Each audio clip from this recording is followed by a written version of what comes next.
Hey everybody. So have you heard that saying, date the rate, marry the house, date the rate, marry the price, right? A couple different ways to say that.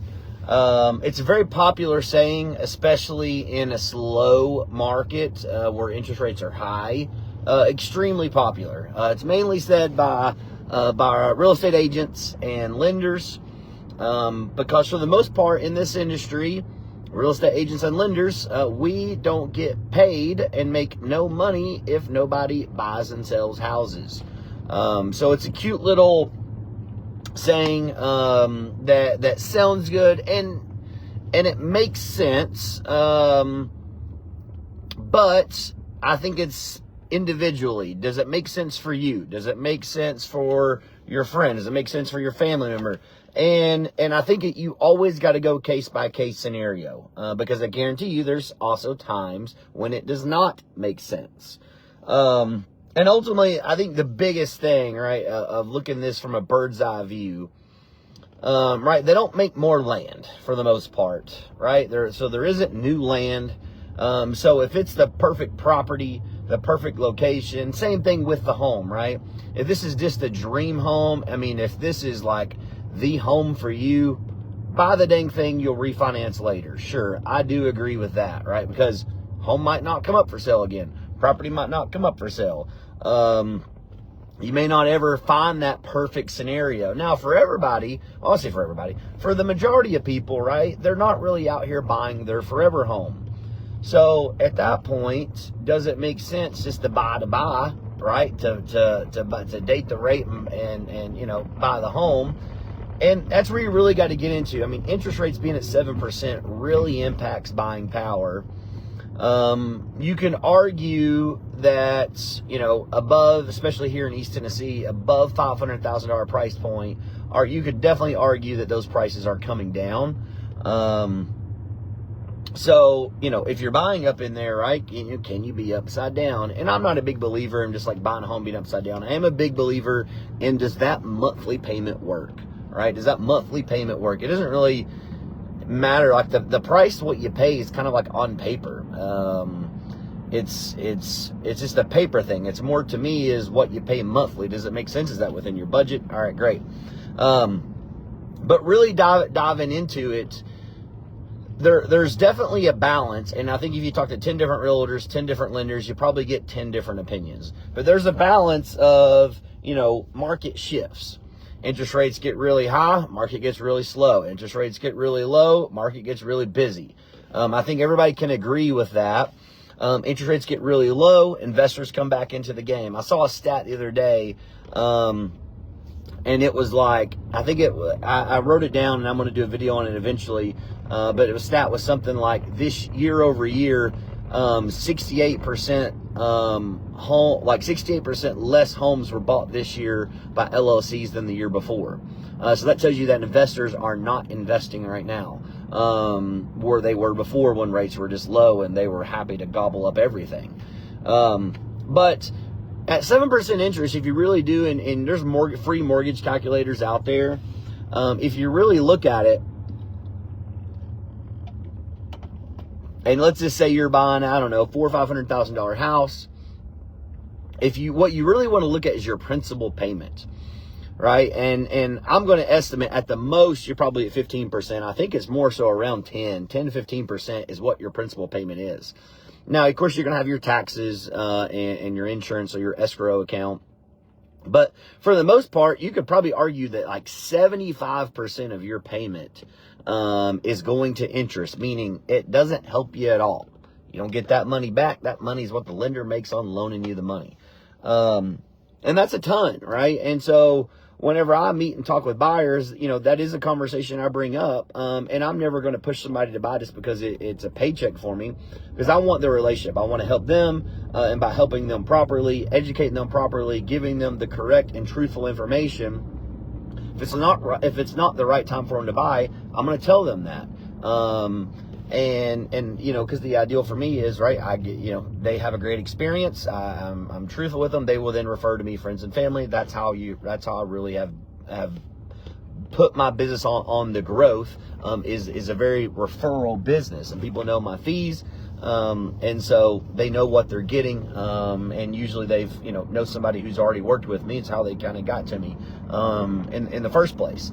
But when only 10-15% of your payment is going towards the principal, well, I mean, you're one water heater away from going out that wipes out all of that principal equity for an entire year, right? Let alone an HVAC, let alone a roof, let alone some kind of crazy insurance claim or some kind of weird scenario, some kind of crazy water leak, and damages and stuff to own in a house. Whereas if you're a renter, we have rentals. Guess what? Guess what they do? They call us. We fix it. And it didn't cost the renter anything. We fix it. And so I think there's an argument for that, depending on how you are financially, again, and just, hey, does it make sense? Yeah, don't, because one of the other things that tags onto this is don't pay somebody else's mortgage. Renting just throws it all away. Yes, I can't argue with renting is throwing it all away, but what I can argue with is at least somebody else is responsible and paying for everything, essentially repair-wise, obviously, unless you just destroy something. But for the most part, wear and tear, right, the owner is going to be responsible for paying that, not you. And when you're looking at a house, depending on your price point, depending on your income, depending on your savings, right, do you have the ability, if your HVAC goes out, to replace it? Do you have the ability to replace a new roof? And this gets also into this, I don't want to go down too many rabbit holes here, but the type of home that you're buying. Hey, Steven, I want to spend $250,000 on a home. Sure, we can find homes in that price point, but what about if you've seen a house that was $270,000, so $20,000 more, but it was a new roof, it was a new HVAC, it was a new water heater, all things that's probably going to combine together cost over $20,000. As long as you have the budget for it, right? In my mind, it would make sense to build that into a loan, because it's cheaper to build that into a loan. Every $1,000 is like $7 a month than it would be to buy the $250,000 home that might have a 22-year-old roof, 18-year-old HVAC, 13-year-old water heater that are literally considered almost end of life or almost there and ready to, where am I going? I'm going up here. Yeah, to the right. I'm talking to myself. But ready to, cost you a significant amount of money. And this is something, too, that I've learned since launching my insurance brokerage. The location of your home in the proximity of a fire department can really impact your insurance. And I think there's no return in your insurance payment. It doesn't go towards your principal. You don't get that money back. It's there for, hopefully you never have to use it, but it's there in case something does happen.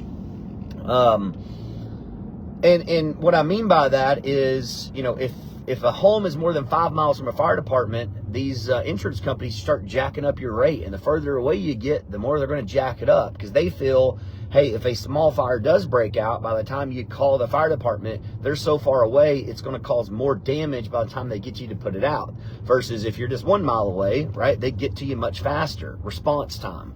Just kind of think of that.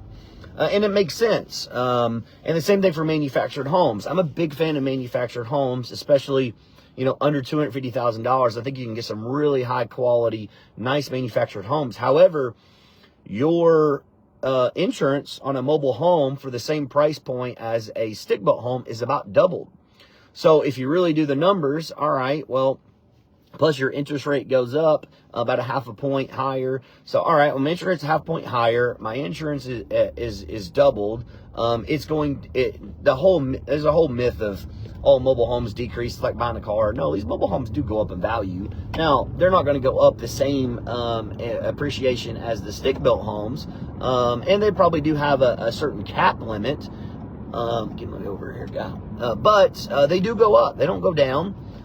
But you got to consider $250,000 mobile home. By the time you factor all in that, buying a $280,000 stick-built that's the neighbor might actually be cheaper payment-wise than the mobile home because of all these factors that come into it. But yeah, this is kind of, again, want to do a video that just kind of talks about this stuff. Is you really got to dive into it. There's a lot of people in this industry, they're going to push you to buy, versus really educate you and see, does it make sense for you to buy?